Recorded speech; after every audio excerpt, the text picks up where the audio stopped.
Hello viewer, আসসালামু আলাইকুম। আপনারা ভালো আছেন নিশ্চয়। আমিও ভালো আছি, তবে ভালো থাকার কারণ তো নাই। কারণ যে গরম, আজকেও গতকাল 39.6 গেছে তাপমাত্রা।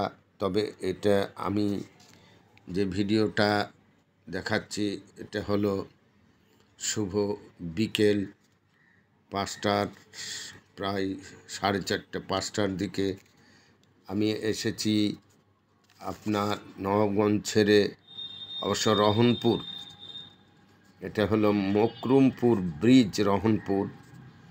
আপনার দুদিক দিয়েই আসা যায়, নবাবগঞ্জ দিয়েও আসা যায়, আপনার গোদাগাড়ি দিয়েও আসা যায়। যা হোক, আমি এসেছি এই মকরুমপুর ব্রিজ, রহনপুরের পানিটা দেখছেন যে এই নদীতে পানি থাকে, স্রোত যেহেতু ফারাক্কার কাছাকাছি, তবু পানি নাই, একেবারে পানি নাই, পানির সংকট। প্রায় নদী শুকিয়ে গেছে, বাংলাদেশের সব কিছুই প্রায় নদী শুকনো। তবে পদ্মা যে হারে পানি থাকার কথা সে হারেও পানি নেই। আর এই মকরুম ব্রিজ, রহনপুরের এই নদী আপনার দেখছেন, ধান চাষিরা একেবারে গোড়া, নদীর গোড়া পর্যন্ত ধান বুনছে। এদিকে নৌকা উপরে উঠে রেখে দিয়েছে, এক হেঁটু পানি দেখছেন। মাঝে মাঝে আবার চর জেগে উঠেছে। যে পানিটুকুন আছে তাতে মানে বলা বাহুল্য। এই পানির থেকে আবার এই 89 ধান বুনেছে, বেশ ভালো ধান হয়েছে। তবে চাষিদের, এই ধান চাষিদের একদিক দিয়ে লাখ ফেভার করেছে যে বহু চর, বহু জায়গা পেয়েছে, এই সব জায়গায় ধান চাষ করেছে।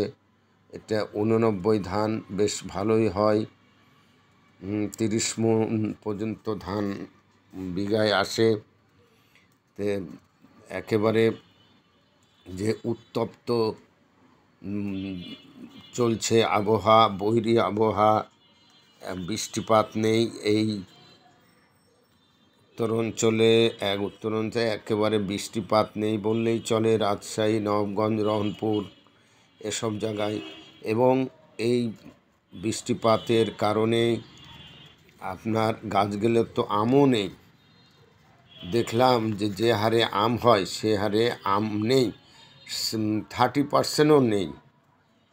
মানে 20টা যদি আম গাছ দেখছি, একটাতে সামান্য কিছু আম। তা এবারে আম হয়তো চওড়া দামে খেতে হবে, হয়তো গরিবরা মুখেই নিতে পারবে না। যা হোক ভিউয়ার, আমি এসেছি এই রহনপুরের নদী দেখতে। নদীতে পানি নেই এটুকু জেনে ভাবলাম যে যাই দেখে আসি। এরপরে আপনাদেরকে দেখাবো, যাব ভোলাহাট, জেলা মালদার বর্ডারের কাছাকাছি। যা হোক, এই আমি এরপরে দেখাবো সেই মালদার কাছাকাছি। তবে যা হোক, দেখছেন এই ব্রিজের, আর এই যে কড়া রোদ, তাও মানুষ বের হচ্ছে না। বিকেলে বলে কিছু লোক বের হয়েছে। যা হোক, এই বিকেলের কারণে আমরাও এসেছি অনেক পরে এসেছি, যে বিকেল হয়ে যাওয়ার পর কারণ খুবই গরম, এই গরমে বের হওয়া যাচ্ছে না। যা হোক ভিউয়ার, যে একটু দেখাতে পেরে আমি খুশি। আপনারা যদি খুশি হন আরও খুশি হব। খোদা হাফেজ। আপনারাদেরকে একটু দেখানোর চেষ্টা করছি, বেশ সুন্দর, খুব ভালো লাগছে। সৌন্দর্য দিলে তো হবে না, কিন্তু দাহ বৃষ্টি নেই, এটা মানুষের জন্য খুব কষ্টকর। খোদা হাফেজ ভিউয়ার।